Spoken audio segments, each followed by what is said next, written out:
So the tosser concept, which is what we label dual or all slant patterns on the same side of the formation. Now, a tactical thing that people do in college football, just to help young passers, usually you'll see a zone beating concept paired with a man beating concept, particularly out of empty formation. So usually when you see empty formations, obviously it's going to leave your quarterback a little bit exposed because you only have your 5 blockers. You don't have anybody in the backfield. You don't have anybody on the end of the line to give you extra protection. So you are basically left naked. So what a lot of people do, as opposed to doing more vertical-minded concepts out of empty, they actually do an extension of the run game. So for Tennessee, on the backside, our man beater is our tosser concept. On the front side, we're going to have a tunnel screen with motion if we have our numbers. Again, if we have our numbers. It looks like Georgia is in cover 1. So cover 1,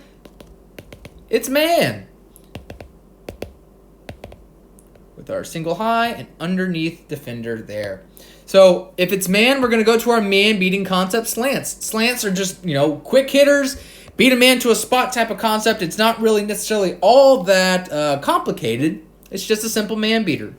But Tennessee didn't necessarily feature slants a whole lot. Tosser was their most targeted variation of slants. 1.48% of their play share. But despite being a slant, it averaged over 10 yards per target. So pretty damn good. 2/3 of them being successful. So very, very worthwhile look.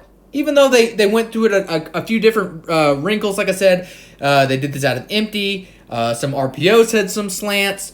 Pairing the spot concept with slants on the backside, that is a very common tactic. Again, it's the same idea. You have the play side spot, which is a zone beater, with the backside man beater. But again, we're talking about the man beater. So we motion our guy over. We see right away, because of the flan out, okay, it's probably going to be man, right?